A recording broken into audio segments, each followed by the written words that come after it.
देखो inverse trigno शुरू करने से पहले पहले आप मुझे बात दो, ट्रिग्नोमेट्री आता है आप लोगों को? ठीक है, अच्छा जी। ट्रिग्नोमेट्री में कुछ फॉर्मूले थे, कुछ वैल्यूज थी जिन्हें हम बहुत ज्यादा यूज करते थे, है ना। अब इसके अंदर हमारे पास टोटल कितने ट्रिग्नोमेट्रिक रेशियोज थे? 6 थे, है ना। Sine, cos, sine theta, cos theta, tan theta और कॉसेक थीटा और सेक थीटा और कॉट थीटा। याद है? अच्छा पहले मुझे बात बताओ साहिल तिवारी जी, ये साइन थीटा है क्या? क्या है ये?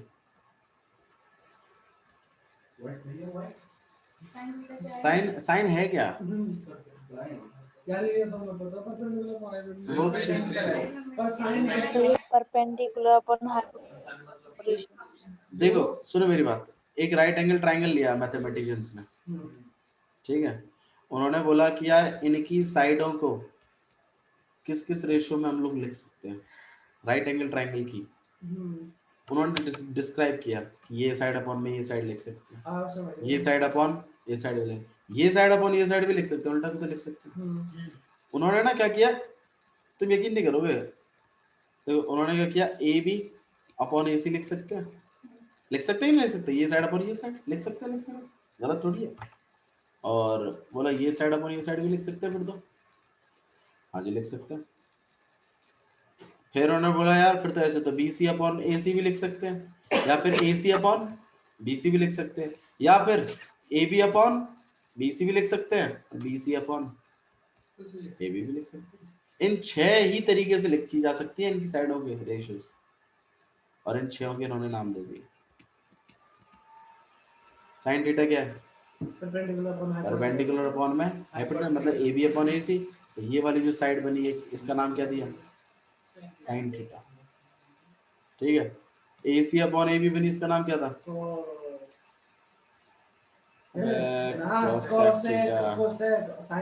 इसका नाम क्या बना? B C upon A C. सोच के बोलना। Very good. इसका क्या बना? A B upon B C, tan theta. ठीक है, B C upon A B, cot theta. और ये क्या बना आपके पास? Sec theta. आया समझ में? तो इन सब का इन मैथमेटिशियंस ने अपना अपना नाम दे दिया। चलो बहुत बढ़िया था। फिर उसके बाद हम लोगों ने इस पे पूरा का पूरा एक टेबल पर डाला है इनकी वैल्यूज का, याद है? 10th में बहुत मार पीट के टीचर ने याद कराया था। क्या था ये? हाँ जी, 0 डिग्री, 45, 60 और 90। हाँ है ना? अच्छा भाई रुक जाओ भाई,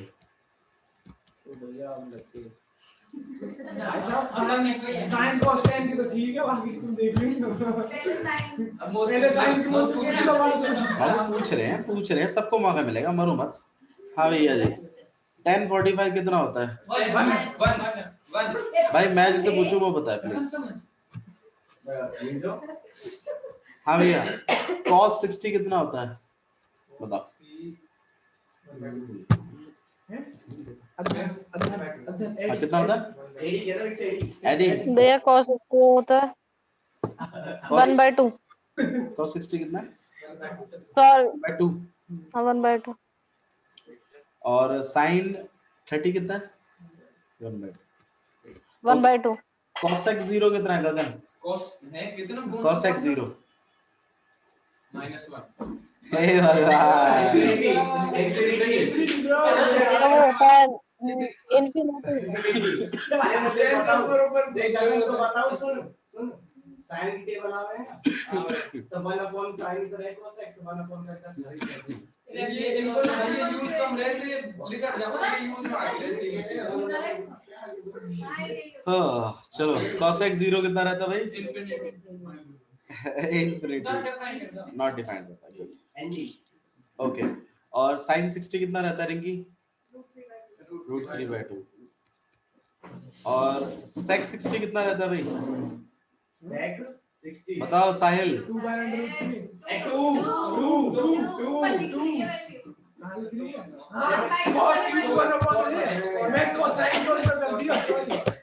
cos 0 बताओ। cos 0 कितना होता है? sin 1। sin 90 कितना होता है? sin 45। 10 30 बताओ भाई गगन। 1/√3 1060। cos 90 बताना भाई कृष्णा। cos cos 90 और cot 90 हो गया तुम्हारा 0 और tan 0 sin में sin 0 sec 0 sec 0 हो गया आपका 1 cot 0 बताओ। cot 0 हो गया आपका डिंकी बताइए। cot 0 बराबर कौन उल्टी है 10 हाँ जी sec 30 कितना होता है? sec 30 हो गया आपका √2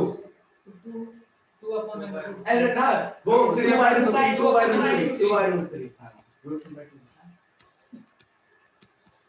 ठीक है ओके cosec चलो ये सब वैल्यूज आप सब जानते हैं। वैसे cosec 30 कितना होता है? 2। ये कितना हो जाएगा आपके पास? √2। यहाँ कितना हो जाएगा? और यहाँ पे कितना हो जाएगा? 1। और यहाँ पे आपके पास रहेगा √2 और यहाँ पे आपके पास रहेगा नॉट डिफाइंड। ठीक है और cot में ये रहेगा आपके पास √3 यहाँ पे 1 यहाँ पे 1/। तो ये सारी वैल्यूज आप लोग जानते हो और आपको पता होनी भी चाहिए। नहीं पता है तो पता करिए। ठीक है अच्छा जी नेक्स्ट। इन बातों के बाद हाफ एंगल फॉर्मूलाज हम लोग सभी जानते हैं है ना। हाँ हाँ हाफ एंगल फॉर्मूला बेसिक में ही है इसके है चीजें ये काम आएंगी। इसका बेस आप एक साथ पढ़ लोगे पूरा सब। इसमें कोई एक्सरसाइज नहीं है सब एक साथ मामला है ना। तो इधर देखिए जैसे cos 2x है भाई प्लीज 11th में आप लोगों ने सीखा है ना cos 2x के 4 फॉर्मूले होते हैं ना। साहिल जी अरे रुक जा यार हमारा साहिल ऐसे ही पढ़ रहा है क्या? अब बताओ सर। बताओ साहिल एक भी फॉर्मूला बता दो सही। इधर देख मेरी तरफ। cos square x minus sin square x पूछ के बता रहा है बस इधर से। cos square x minus sin square x पहला फॉर्मूला। आप दूसरा बताओ। tan का छोड़ तू दूसरे बाकी भाई साहब मैं पहले tan का बताना चाहूंगा। आप वो बताइए जो मैं आपसे पूछ रहा हूँ अपनी मत चलाओ। 1 minus sin square x 1 minus में 2 sin square x। yes और कौन सा रहेगी? 2 cos square x और 2 tan x। अच्छा नहीं मैं हाँ हाँ शांत रहो यार आप लोग ज्यादा आवाज कर रहे हो आप लोग। 1 माइनस tan square x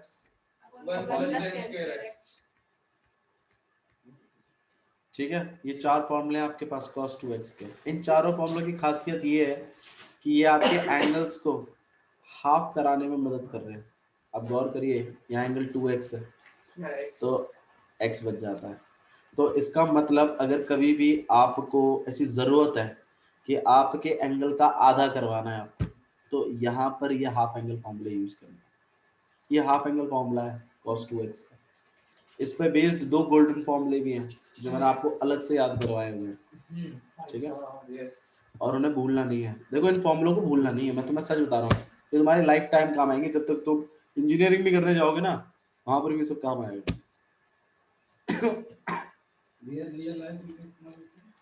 बाबू रियल लाइफ के लिए आपको इस लेवल तक पहुंचना पड़ेगा पहले। You want to be a mathematician.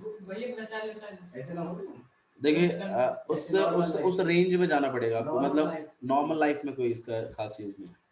Scientist के हिसाब से जो मतलब न्यू वेपन्स और ये सब बना रहे हैं ठीक है हाँ जी। और इवन फ्लाईओवर्स की डिजाइंस जब होती हैं जब लोहा वोहा ये सब मंगाते हैं ऐसे ऐसे केसेस में भी जरूरत पड़ती है। हाँ जी ट्रिग्नोमेट्री हाँ हाँ बिल्कुल क्यों एक एक वो बनाना है उसकी लेंथ पता चलनी चाहिए ना कितने हाइपोटेन्यूज पे जाके गिरेगा। फिर ही पता चलना चाहिए। हाँ हाँ बिल्कुल सही कह रहे हो, सही बिल्कुल बिल्कुल, मैं वही चीज तो कह रहा हूँ, उस लेवल तक आपको जाना पड़ेगा पहले। तो हाँ अगर आप ये सोच रहे हो कि नहीं भैया हम चपरासी बन जाए और cos थीटा यूज करें, हाँ ये नहीं हो सकता। ठीक है ओके। तो cos 2x आपके पास ये 4 फॉर्मूले हैं, मैं चाहता हूँ आप इन चारों फॉर्मूलों को याद रखें।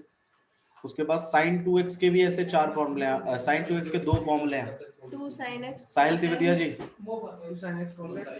2 sin x cos x अरे एक बार बताओ, 2 tan x upon बता। 2 tan x upon 1 plus tan square x। Very Very good, good. 2 tan x upon 1 plus tan square x। और ऐसे ही tan 2x का भी है, yes एक ही फॉर्मूला है इसका, 2 tan x 2 upon tan 1 x minus tan square x upon में 1 minus, एक ऊपर वाला साइन का ले लेना है और cos वाला नीचे लगा देना। ठीक है, ये फॉर्मूला आपको याद होने चाहिए पहले। हाँ जी, नहीं नहीं बस इसके लिए इतना ही, इसके बेसिक मैथ। ठीक है, और हाँ ये तो हम लोगों ने पढ़ा साइन थीटा। ठीक है, अच्छा जी भाई एक चीज और देखो, यहाँ पर सारे ट्रिग्नोमेट्रिक रेशियोज कैसे होते थे? Positive. यहाँ पर sin cosec positive साइन और cosec होता है पॉजिटिव, राइट? और यहाँ पे tan और cot, बहुत बढ़िया। और यहाँ पे cos और sec sec थीटा, सही है। इन चारों क्वाड्रेंट में ये सब चीजें पॉजिटिव रहते हैं, आपको ध्यान रखना। अब आओ इनवर्स की बात करते हैं। अब हम बात करते हैं इनवर्स। अच्छा इनवर्स की बात करूं इससे पहले ना एक चीज और देख लेते हैं, किताब दिखाऊंगा। इधर ध्यान दीजिए, प्लीज फोकस करो।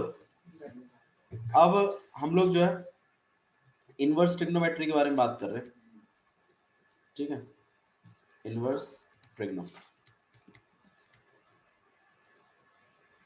इनवर्स ट्रिग्नोमेट्री में आप एक चीज को ध्यान रखिए, आप इस तरीके से लिखते हैं साइन इनवर्स एक्स।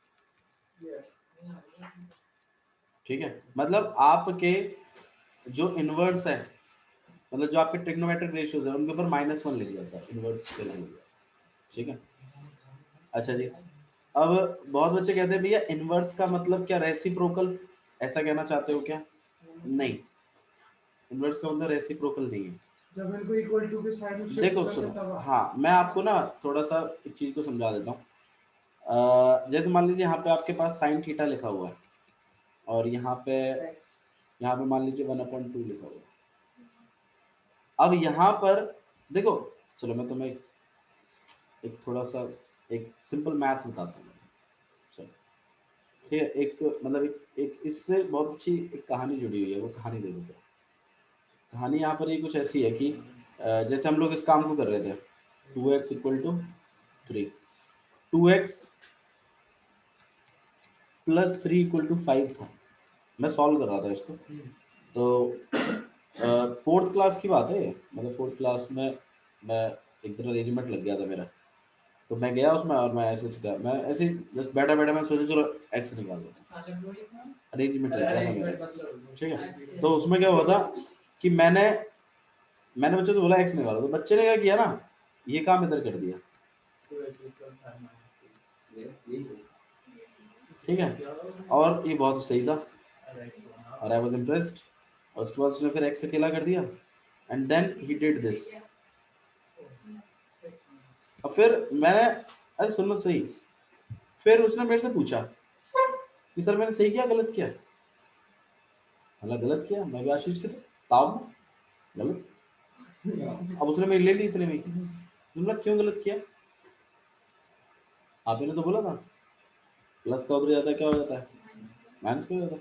ये प्लस का 2 भी तो है सर, जो आपने इधर भेजा तो फिर क्यों नहीं भेजा, माइनस क्यों भेजा? ठीक है, मल्टीप्लाई है, आपने डिवाइड कर दिया, मैं बहुत खुश। ये जो प्लस था तो आपने माइनस में क्यों नहीं भेजा? फिर मुझे समझ में आया कि ये एक्चुअली ना ऐसा नहीं है, +3 को हमने उधर भेजा है, -3 बन गया, ये क्यों बन गया -3? ये सवाल था, ये +3 था ये उधर जाके -3 क्यों बन गया? इक्वल करने के लिए ये मैंने सुना था, जब भी बोथ साइड अगर पॉजिटिव होता है तो बोथ साइड ऐड करते हैं और नेगेटिव हाँ, बोथ साइड और इस बात का जवाब की किताब में था। छोटे वो चीज हम लोग भूल गए हैं। एक्चुअली हम सबने पढ़ी है वो किताब, हम सबने पढ़ी है बात। ये प्लस जाके उधर माइनस बन जाता है, ये तो टीचरों ने सिखाया है शॉर्टकट। किताब ने ऐसा कभी नहीं बोला कि प्लस जाके उधर माइनस बन जाता है। उसने तो ये बोला है कि जो भी नंबर है उसका इनवर्स हो जाता है। उसका क्या हो जाता है? इनवर्स। अब ये प्लस में है, ये आपके 2x के साथ प्लस का था, तो ये जब चीज उधर जाएगी तो एडिटिव इनवर्स होगा। तो क्या होगा? Additive inverse. जैसे 3 है, 3 का एडिटिव इनवर्स क्या होता है? -3। 3 का एडिटिव इनवर्स क्या होता है? -3। तो इक्वल टू जब पार होता है ना, तो एडिटिव इनवर्स हो जाता है। तो क्या होता है? Additive inverse. तो +3 का इधर जाके क्या हो गया? -3। -3 ये नहीं है कि प्लस माइनस में बन गया, उसका एडिटिव इनवर्स हुआ है 3 का, +3 का। +3 का एडिटिव इनवर्स होता है -3। और फिर यहाँ क्या हुआ? यहाँ क्यों नहीं हुआ? ये 2 इस x के साथ मल्टीप्लाई में था, तो यहाँ मल्टीप्लिकेटिव इनवर्स हुआ है। 2 का मल्टीप्लिकेटिव इनवर्स क्या होता है? 1/2, ना कि 1/-2। इसीलिए यहाँ ये माइनस नहीं आया, नहीं तो कायदे से आना चाहिए था। ठीक है, उस दिन मतलब ये बात समझ में आई अच्छे से कि यार वाकई में ये बात है, फिर ये कट के बनाएगा। मैं बस आपको जो बताना चाहता हूँ स्टोरी से, वो सिर्फ बात इतनी है कि जब आप एक चीज को बल्ली तरफ ले जाते हो, इक्वल टू में स्पेशली, क्योंकि अब आप 12th में आ गए हो, तो आई होप कि आप इन बातों को समझें। तो ऐसा नहीं है कि प्लस माइनस बन गया, माइनस प्लस बन गया, ये वो हो गया, वो हो गया, ऐसा कुछ नहीं है। इनवर्स होता है हमेशा। जब कभी आप इक्वल टू पार करोगे, इनवर्स होगा। अगर प्लस का है तो एडिटिव इनवर्स होगा, मल्टीप्लाई का है तो मल्टीप्लिकेटिव इनवर्स होगा। ठीक है, और अगर ट्रिग्नोमेट्री का है तो ट्रिग्नोमेट्रिक इनवर्स होगा। बात समझ में आ रही है? तो इसका मतलब कि आप बोलो ना ये इनवर्स कब लगेगा? जब sin x इक्वल टू 1/2 है। तो जब तुम इस साइन को सिर्फ, अभी तक आप लोगों ने पढ़ा था कि ये साइन और x कभी अलग नहीं हो सकते, यही पढ़ा है ना अभी तक। अब आपको ये पता चलेगा कि ऐसा नहीं है, ये अलग हो सकते हैं। ये साइन उधर जाकर क्या बनाएगा? Sine inverse. इस बात को थोड़ा सा हजम करो कि हाँ ऐसा हो सकता है। ठीक है, अच्छा जी। अब मेन बात यहाँ पर ये है कि भैया ठीक है, मान लिया, बहुत अच्छा लगा सुन के, वेरी नाइस। अब हमें एक चीज और बता दो कि साइन के अंदर आप क्या डालते हो? Angle, right? डिग्री डालते ना, और आपको क्या मिलती है? वैल्यू। हाँ या ना? जैसे साइन के अंदर π/3, π/3 कितना होता है भाई? 45 कितना हो गया π/3? मैं गणपति सिंह हूँ तेरी। सही बात है। अरे हाँ, 5/60 होता है, सही बात है। 5/6 होता है, 30 इक्वल टू रहते हैं। अरे मैं 45 सुनने के बाद मैं कंफ्यूज हो गया था, वरना मैं कंफ्यूज हो गया था।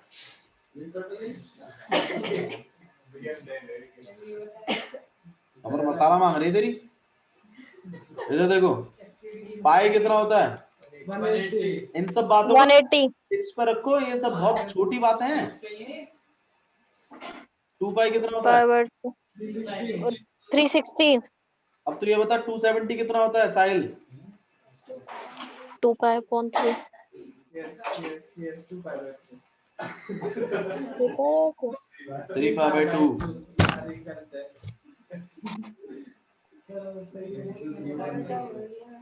ठीक है, देखो इसको याद करने में कोई प्रॉब्लम नहीं है आपको, इसको भी याद करने में कोई प्रॉब्लम नहीं है। ये एक थोड़ा सा चीज है जो आपको याद करनी पड़ती है। 5/2 90 करे, 3π/2 ठीक है, 270 करे।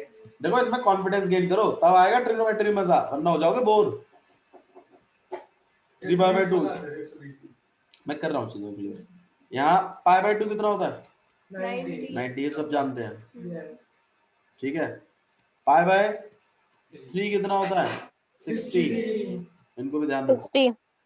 Pi by 4 45 45, 5 pi by 6 30 degree 30 बस इतने तक ही काम हो जाएगा हमारा, यहाँ तक ही बहुत है। 2 पाई तो पर अब सुनो मेरी बात, ये समझ में आ गया आपको? अब बोलोगे भैया हमने तो, अब सुन लो इसमें तरीका, जो बात है, इन तीनों को याद रखने में थोड़ा सा दिक्कत होती है। जहाँ 60 है वहाँ 3 है, जहाँ 30 है वहाँ 6 है। तो अगर मैं पाई बाय 6 कह रहा हूँ तो 30 डिग्री है, और तो पाई बाय 30 3 कह रहा हूँ तो 60 डिग्री है, और जहाँ 4 तो है 60 है, 4 है। वहाँ 45 है। लॉजिक क्लियर है? समझ में आई बात? ठीक है, तो इन सब बातों को आपको डाइजेस्ट रखना है, पहली बात। दूसरी चीज देखिए, ये क्लियर है? Okay, next. अब आप बोलोगे भैया इसके साथ साथ ऐसी भी बहुत सारी चीजें आती हैं, 3 पाई बाय 4 और 7 पाई बाय 2, इनका क्या करें? इनका आपने कुछ नहीं करना, आपने ये तो पता है पाई बाय 4 कितना होता है, मत डालो पाई की जगह 180 यार, मैं पाई बाय 4 पता है कितना होता है, बस इसको 45 से मल्टीप्लाई कर दो, 135। 7 पाई बाय 2 बताना कितना हो जाएगा? पाई बाय 2 कितना होता है? 630। Pi by 2 90, 90 into 7 630। ठीक है, और इसको देखिए 5 पाई बाय 6 का बताओ साहिल, 300 कितना होगा भाई? 150 होगा यार। 30 डिग्री और 5 28 पाई बाय 6 कितना है? 15 हो गया, 150 तुरंत बताना आप, यस तब तो है मजा, अगर बकवास कर रहे। ठीक है, क्लियर है? ये सब चीजें आपको पता होनी चाहिए। अब क्योंकि ना, अब आप लोग जब 12th क्लास में हैं तो इस बात को समझो कि आपके आंसर्स डिग्रीज में नहीं आएंगे, रेडियंस में आएंगे आपके। पाई बाय 6, पाई बाय 3 ऐसे आंसर लिखने, 60 डिग्री 40 डिग्री ऐसे ही लिखना, अब ऐसे लिखना, पाइज में काम करना। इसलिए 11th क्लास में आपको डिग्री टू रेडियन कन्वर्शन सिखाया गया पहले, ठीक है, और उसी टाइम आपको ये सब सीख जाना था। अच्छा जी, अब एक चीज और बताओ,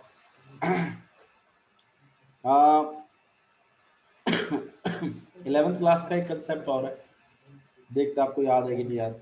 जैसे कॉस है, हाँ कोई बात नहीं पड़ी तो ध्यान दे लो फिर।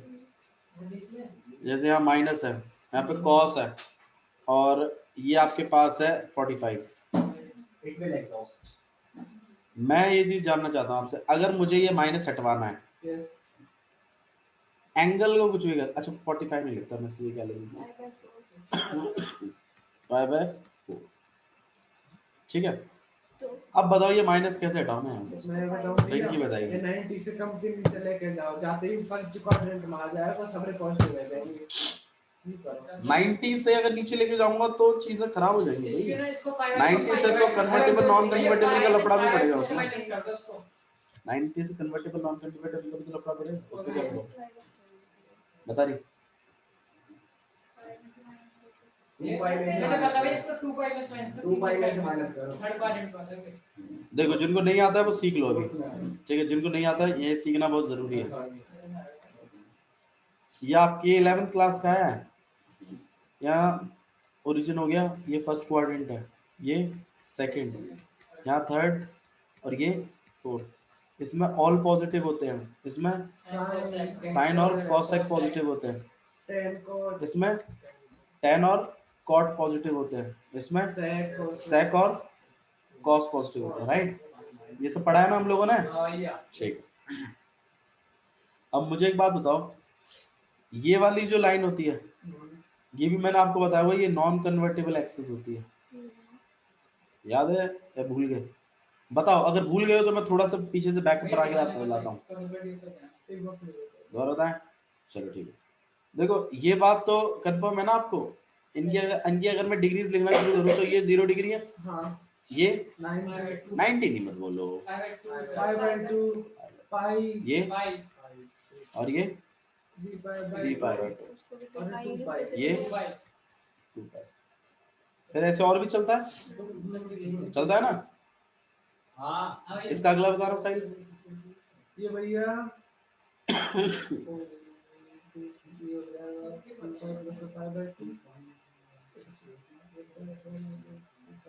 पता है नहीं। हाँ 5 पाई बाय 2। नेक्स्ट क्या होता है आपके पास 5 पाई बाय 2। यहाँ हो जाता है आपके पास 3 पाई। ये कितना हो जाएगा आपके पास 7 पाई बाय 2। पाई। ठीक है, ये वाला कितना हो जाएगा आपके पास फिर। भैया फिर यहाँ 4 पाई आ जाना चाहिए। हाँ जी, यहाँ 4 पाई आ जाना चाहिए। अब पैटर्न पकड़ने की कोशिश करो। 5 7 9 पाई बाय 2। अरे दो प्लस कर चले। हाँ जी, हाँ 5 पाई 5 पाई आएगा। यहाँ पे 11 पाई बाय और उसके बाद 6 फिर वहाँ 6 आ जाएगा। भैया 11 पाई बाय 2। 6 पाई यहाँ पे यहाँ ये तो चलो पाई बाय 2 पाई आ जाएगा। ये 6 पाई आ जाएगा। चलो आओ देखो पैटर्न देखते हैं। पैटर्न देखिए, पैटर्न कैसा। पैटर्न ये है कि यहाँ 0 था। अब देखो गैप देखो आप कितने कितने का चल रहा है।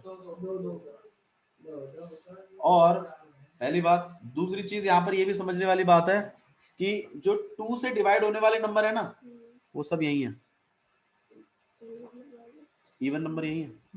तो मतलब 0 आएगा, 2 पाई आएगा, 4 पाई आएगा, 6 पाई आएगा, 8 पाई आएगा। ऐसे चलती रहेगी इसको सीरीज।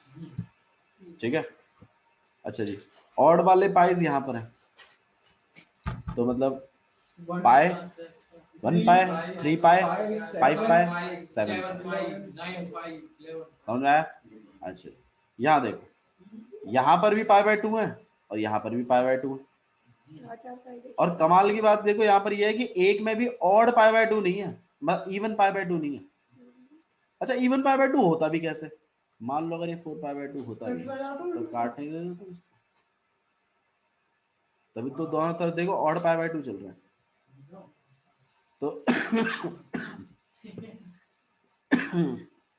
यहाँ जो फर्क है वो आपके पास 4 का फर्क है। गौर करो, 1 था, फिर 5, फिर 9 पाई बाय 2। और अगला क्या होगा, अरे 13 कितना होगा, फिर 17 होगा। 4 का गैप चल रहा है और ऐसा ही 4 का गैप नीचे चल रहा है। इसका अगला होगा 15 पाई। मतलब दोनों में 2 का गैप चल रहा है। गौर करो, पाई बाय 2 तो यहाँ 3 पाई बाय 2 और यहाँ 3 पाई बाय 2 है तो ऊपर 5 पाई बाय 2, यहाँ 5 पाई बाय 2 है। वहाँ में 4 में चल रहा और वहाँ में 2 को फर्क करके यहाँ में चल रहा। ये सब बातें आपको डाइजेस्ट करनी है कि हाँ ऐसा कुछ होता है। देखो अब आप हमेशा तो याद नहीं रख सकते इन सब बातों को, लेकिन एक बार आपके अगर माइंड में है और अगर आप किसी को सिखा दे तो उससे आपको याद होने के चांसेस काफी बढ़ जाते हैं। अच्छा जी, नेक्स्ट, ये वाली जो एक्सेस होती है इसको भी ध्यान रखना। ये वाली जो एक्सेस होती है जो पाई के जैसे लिखी जाती है वो हमेशा नॉन कन्वर्टेबल एक्सेस होती है। कैसी एक्सेस होती है, non convertible access. Non convertible access. और ये वाली जो एक्सेस होती है ये कैसी होती है, कन्वर्टेबल एक्सेस। कन्वर्टेबल एक्सेस, ये नॉन कन्वर्टेबल एक्सेस है और ये कन्वर्टेबल एक्सेस है और ये ओरिजिनल है। राइट, आया समझ में? यहाँ तक जी। मतलब नॉन कन्वर्टेबल एक्सेस का मतलब होता है कि अगर इस एक्सेस की मदद से लिखोगे ना तो कन्वर्ट करने की जरूरत नहीं पड़ेगी। अगर साइन को कॉस में बदलने की जरूरत, कॉस को साइन में बदलने की जरूरत, ऐसा कुछ भी करने की जरूरत नहीं है। और अगर इस एक्सेस की मदद से लिखोगे एंगल को तो आपने कन्वर्ट करना पड़ेगा। साइन को कॉस में, कॉस को साइन में, टेन को कॉट में, कॉट को टेन में। ठीक है, हाँ जी, ओके, समझ में आया? अब आओ इस चीज पे हम काम करेंगे। मेरे पास क्या लिखा था, मैंने क्या लिखा था, माइनस कॉस पाई बाय 4। ठीक है, मैंने ये बात लिखी हुई थी। अब जब मैंने ये बात लिखी थी, ठीक है, तो मैंने आपसे एक चीज करने को बोली थी। मैंने क्या बोली थी, ये माइनस हटवाओ किसी तरीके से। ऐसा कोई जरूरी नहीं है कि माइनस हटाना है, तो मैंने कहा कि मैं करवाना चाहता हूँ इस चीज को, तो ये माइनस कैसे हटाओगे। तो इस माइनस को हटवाने के लिए आपको अपने इस कॉस को पर्टिकुलर क्वाड्रेंट में ले जाना पड़ेगा, मतलब किसी क्वाड्रेंट में ले जाना पड़ेगा जिसमें ये वैल्यू नेगेटिव रखता हो। तो कौन से में रखता है, सेकंड में रखता है। तो मैं जानबूझकर मेरे इस एंगल को कुछ ऐसा लिखूंगा कि ये सेकंड क्वाड्रेंट में आ जाए और कॉस भी ना बिगड़े। ठीक है, देखो जैसे मैं आपको लिख के दिखाता हूँ।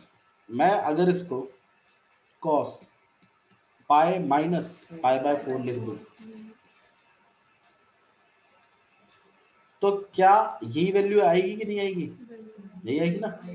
तुम देख लो, पाई के इम्पैक्ट से कॉस किस में रहेगा, कॉस में, और पाई बाय 4 का पाई बाय 4, और पाई माइनस पाई बाय 4 कौन सा क्वाड्रेंट, सेकंड, तो बाहर माइनस भी लग जाएगा। तो जब आप इसकी जगह इसको लिख सकते हो, तो क्या इसकी जगह वापस ये नहीं लिख सकते, माइनस माइनस मल्टीप्लाई। मैंने इस माइनस को डील कराया है एंगल में, कोई माइनस माइनस पॉजिटिव नहीं बना है। मैंने उस माइनस को जो मैं लिख रहा था, देख अब मैं आशीष से बात सुन, जब मैं इसको सॉल्व करके ये लिख सकता हूँ तो मैं इसको सॉल्व करके ये भी तो लिख सकता हूँ। देखिए बाहर से माइनस हट तो गया, वो तो माइनस हटवाना था। ठीक है, ऐसा बहुत जगह आपको करना पड़ेगा जहां माइनस होगा और आपकी एक्सपेक्टेशन ये होंगी कि यार काश ये माइनस ना होता तो मेरा काम बन गया होता। तो ऐसे केसेस में आपको ये करना है, जानबूझ के उसको उस क्वाड्रेंट में पहुंचाना। अब जैसे मान लो इसी की जगह अगर ऐसा होता 10 पाई बाय 4, कैसे करते, सेकंड में तो 10 पॉजिटिव रहे, नो नेगेटिव रहे, पाई माइनस करके कर लिया। हाँ जी, तो इसको हम लोग 10 पाई माइनस पाई बाय 4। अब हाँ जी बोलो, हाँ जी हाँ, तो मैंने माइनस को बैलेंस किया है ना। अरे मैं कहाँ इसकी वैल्यू निकाल रहा हूँ, मैं तो यहाँ पे, अरे यार तो यहाँ सुन मेरी बात, मैं इस बात को लिख रहा हूँ, मेरी बात सुन। मैं इसी चीज को ये बना के लिखता हूँ, तो मैं इस चीज को वापस नहीं लिख सकता क्या, मेरे को तो माइनस हटवाना था, तो मैंने एंगल बढ़ा दिया, एंगल मैंने उस रिस्पेक्टिव क्वाड्रेंट में पहुंचा दिया। ठीक है, देखो ज्यादा जिसको समझ में आ रही है बात बहुत अच्छी बात है, जिसको नहीं आ रही बस वो इस बात को ध्यान रखे कि आगे से माइनस हटाया जा सकता है, बस एंगल को उस क्वाड्रेंट में पहुंचाने की जरूरत है। भैया माइनस का मतलब जब एंगल के साथ माइनस होता है, जब क्या क्या क्या कॉस माइनस में एब्जॉर्ब जाता था, कॉस में, एंगल में माइनस होता था कि बाहर माइनस, हाँ कॉस अंदर जब माइनस होता था तो एब्जॉर्ब, एंगल में ना बाहर में, बाहर आ गया तो फिर उसको हटाने के लिए काम करना। एंगल नेगेटिव रूप में चल जाएगा। हाँ ये क्लियर है, यहाँ तक समझ में आया।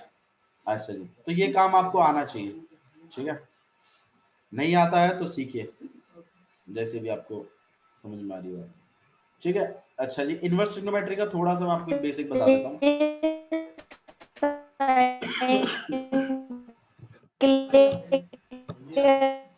करेंगे क्या हो रहा है,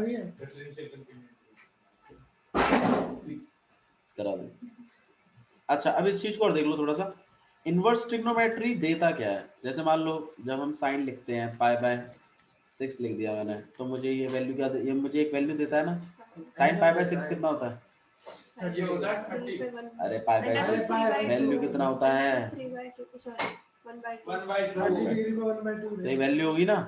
अब ऐसे ही इनवर्स ट्रिग्नोमेट्री के अंदर जब कभी भी आप वैल्यू लिखते हैं तो यू गेट द एंगल। तो आपको इस बात को समझना है कि इनवर्स ट्रिग्नोमेट्री में अंदर एंगल नहीं लिखे जाते, बल्कि क्या लिखी जाती हैं, वैल्यूज। और जो आपको आउटपुट मिलता है वो एंगल का मिलता है। जबकि ट्रिग्नोमेट्री में अंदर एंगल्स लिखे जाते हैं और जो आउटपुट मिलता है वो वैल्यूज मिलती है।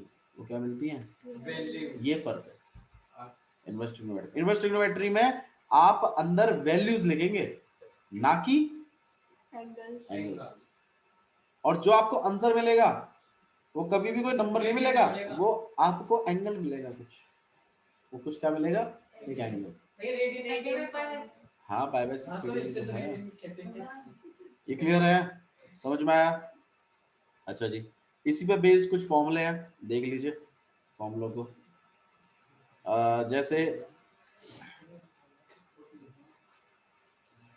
जैसे आपके पास साइन है, साइन इनवर्स है माइनस एक्स है, तो आप इसे माइनस साइन इनवर्स एक्स लिख सकते हैं। ठीक है? हाँ जी, फॉर्मूला, फॉर्मूले शुरू है।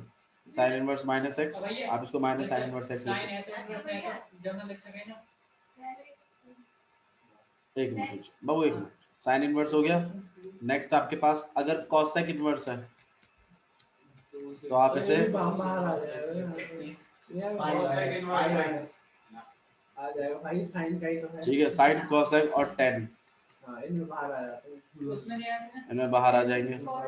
tan इनवर्स x और नहीं यार, ये इनवर्स क्या, क्यों नहीं समझ रहे तुम? और cos इनवर्स के अंदर अगर नेगेटिव है तो ये pi minus cos inverse x लिखते हैं इसको। मतलब अगर अंदर अगर नेगेटिव अगर एंगल आ रहा है तो अगर आपको उसको हटवाना है, ठीक है, तो आप इस तरीके से लिखेंगे। ऐसे ही cos, हाँ ऐसे ही cos इनवर्स के साथ है, ऐसे आपके पास sec इनवर्स और ऐसे आपके पास cot इनवर्स। ठीक है, इन सब में पाई बाहर निकल जाता है, आपके पास आ जाएगा sec इनवर्स x। वो छोड़ो, ये फॉर्मूला है, ऐसे चल जाता है, इतना डिटेल में नहीं।